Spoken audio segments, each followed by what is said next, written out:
Decolonization in Africa is something that's still very much impacting the world today. Anytime that you can turn on the news, you're going to see some sort of riots or revolution going on right now in Africa. And a lot of it has to do with the legacy of colonialism. So let's talk about the impact of decolonization, the process of it, and some of the lasting legacies today. So first off, to review a little bit, remember that World War I kind of was the beginning of the end for colonialism in general, but it's where we started to see the rise of many nationalist movements throughout the world, but specifically in Africa. So remember during World War I, Africans were expected to fight for their colonial powers. So remember in World War I, every African nation was basically fighting along the borders because where Great Britain might have owned one colony, they were right next door to a colony that was owned by Germany. And so Africans were forced to serve in the military of their colonial powers in order to basically give enough manpower to the European powers. However, during World War I and after, Europe had a little bit of a decreased influence within the world, but especially Africa, because they had to rebuild from after the war. And so because of that, they had to put more money and more resources into rebuilding their home countries. And therefore, they put less resources and manpower into their colonies. This made them very weak, and so because they were a weaker presence within Africa, the Africans started to rise up. It was taking advantage of an opportunity. Remember some of the reasons for these nationalist movements. First off, because the colonies needed help being run, many of the European powers recruited African elites and sent them off to Western universities. And they came back with these ideas of self-determination and the ability to rule yourselves. Well, then they started to apply those ideas within their home countries. So this, along with certain things such as the fact that once the Great Depression hit, the Africans were being forced to pay increased taxes for the infrastructure within their African nations because Europe no longer had the resources for that. This kind of thing started to cause increased support for the nationalist movements. On top of that, because Africa is a supplier nation, an export-only nation of raw materials to the industrialized nations, when the industrialized nations, especially Europe, had to decrease their industrial output because of the Great Depression, they didn't need to make as much stuff because people didn't have any money to buy it. Well, that also meant that they didn't need as many raw materials from Africa, which meant that unemployment rose within Africa also, leading to even more discontentment and therefore an increased nationalist movement. After World War II, however, is when we really saw decolonization start. After World War II, really colonization was more of a hindrance than anything. They had to rebuild from the war, and therefore it was just a lot of resources that European powers needed to focus on their home countries, and needing to control the colonies as well as control the revolts and the nationalist movements that were starting within these African colonies was seen as an unnecessary expense by the European citizens. Also, just after World War II, we started to have an increased desire for self-determinism. We saw that Hitler, with his expansionism, caused all this instability, and therefore after World War II, the European powers in general started to give up on this idea of empire and started to more and more support the idea of self-determinism. However, because Africa was such a dependent region on Europe, remember they were treated almost as kids, and this is the idea of paternalism, the idea that they can't take care of themselves. Because of that, Europeans used this paternalism as an excuse for why colonization or decolonization, why decolonization had to happen very gradually. The idea that these African nations were not prepared right after World War II to govern themselves. And so decolonization had to be a very slow or gradual process. They also used a couple other excuses for why they needed to have slow decolonization. First off, this idea of the Cold War, the fear that if Europe were to leave too quickly, then there'd be so much instability, and many of these African countries might turn to communism.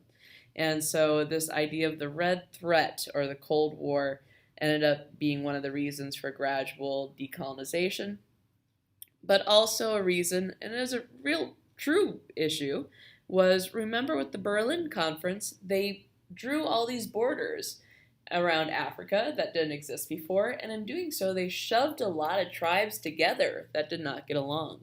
And so we had increased violence, and so Europe used this as a reason as well for why gradual independence of African colonies was necessary. But the other thing that we see is Europe is more willing to give independence to the colonies that don't have very many white settlers. The colonies, the countries that had larger European populations, like Algeria, South Africa, Kenya, they were much less willing to give independence to, and we'll be talking about that here. So, after World War II, in general, we had increased nationalism, and there are for many reasons for this. First off, after World War II, as well as during World War II, we started to have more labor strikes. Because of World War II, they needed to produce more industrialized products for the war effort. Well, in order to do that, they needed more raw materials and more workers. And therefore, we ended up having increased forced labor and harsh working conditions for the Africans working in the raw materials. And so this ended up leading to more strikes and labor uprisings within Africa. On top of this, many of the Christian churches within Africa started to preach this idea that a free Africa was God's will.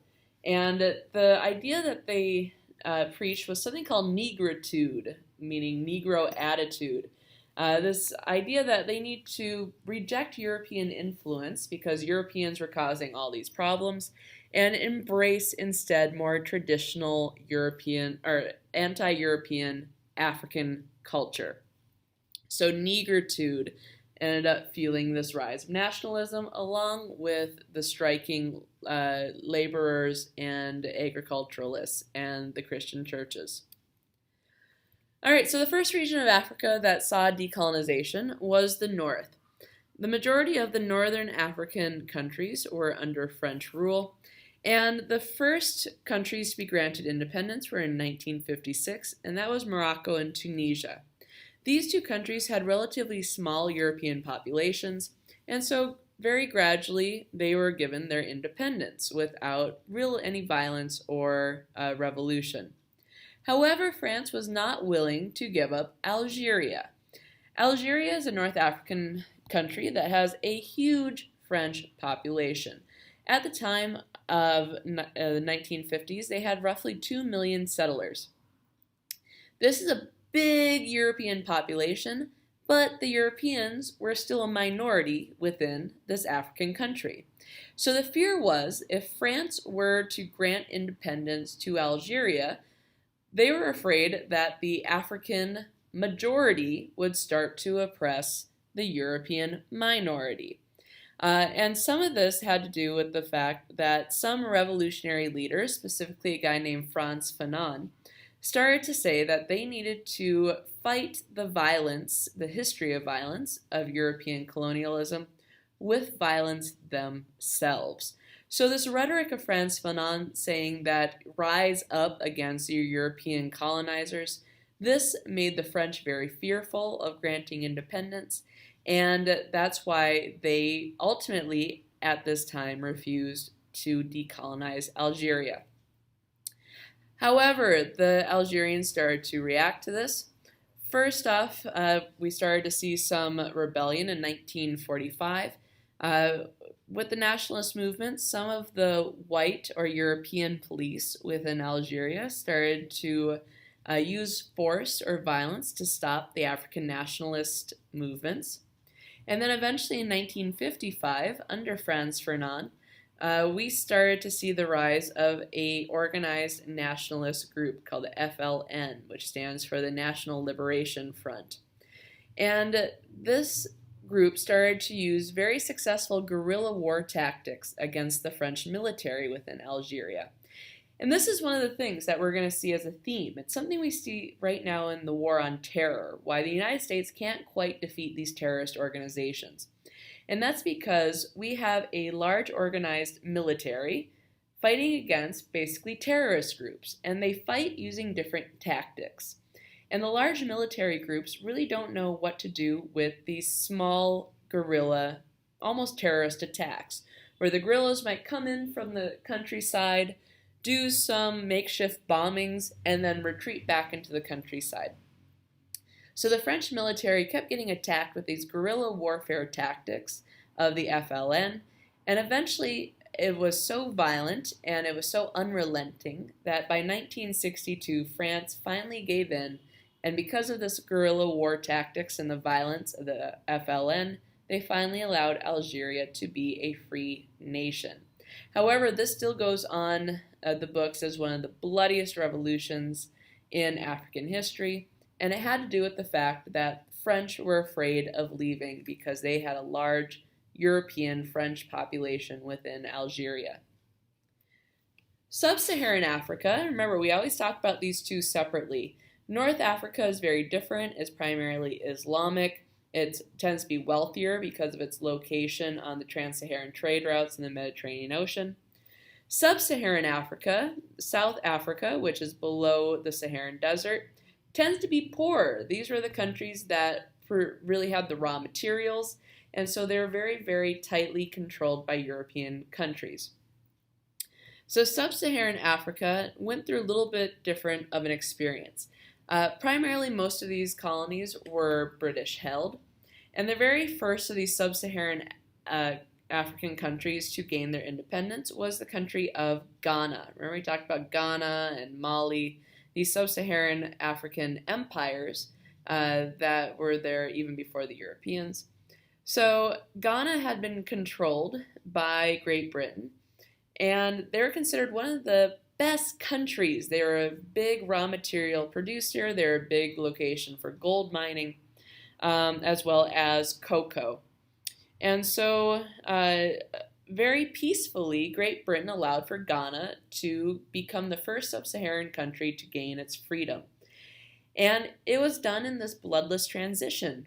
Quite basically, the British allowed the Ghana people to vote, and if the majority decided they wanted to be free, they were granted their freedom. And so in 1957, the majority did vote to have their freedom, and very peacefully, they became an independent nation. First sub-Saharan country to do this, and it inspired other countries. But again, the reason why British did this in such a peaceful way is the fact that very few white Europeans lived in Ghana. This was not the case in Kenya. Kenya also was a sub-Saharan British colony. However, it had a very, very large white population. It still has a relatively large white population today. So, just like the French in Algeria, the British were not as willing to allow for the freedom because they were fearful of the white population in Kenya, even though it was a minority.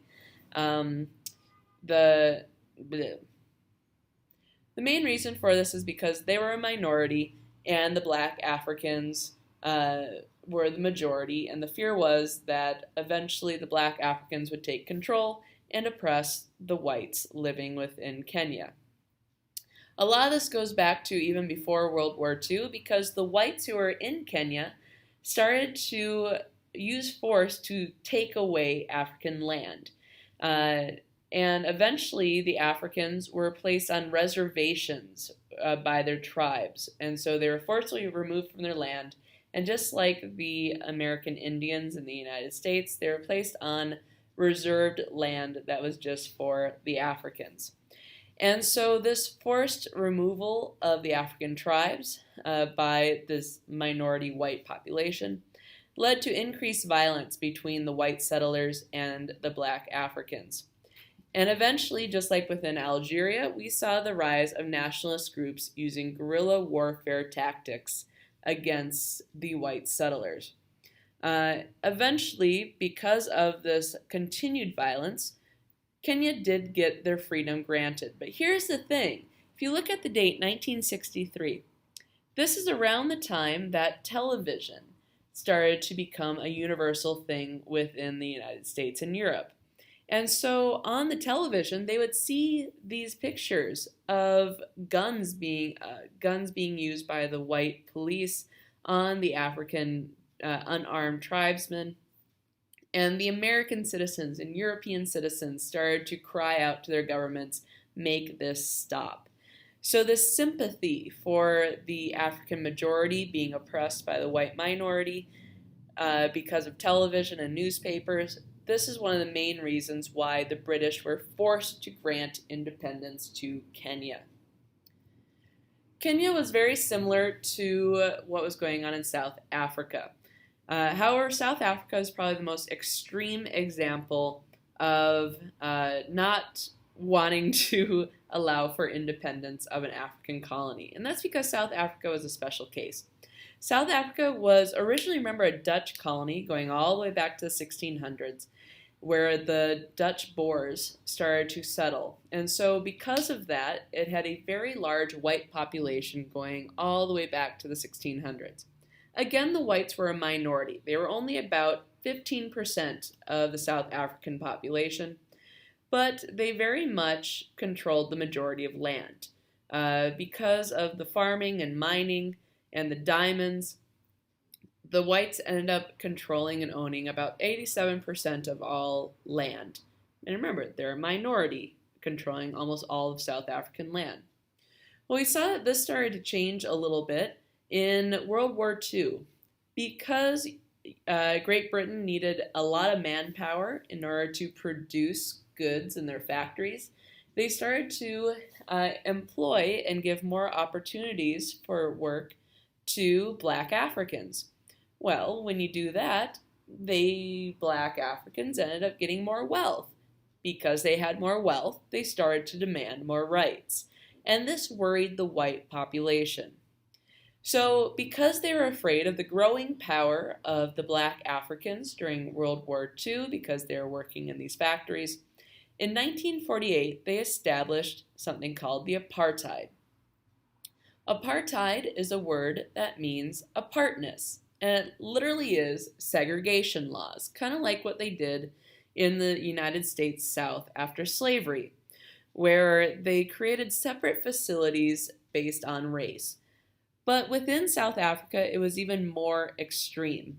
It wasn't just based on race, but it was ethnicity as well. So they had, if you look on the map here, different sections, and each section was only for particular races. So they might have had the biggest area, which was for the Europeans, but then they had a separate area for the Indians, then they had a separate section for the black Africans of the Zulu tribe, and then they had a separate area for the black Africans of another tribe.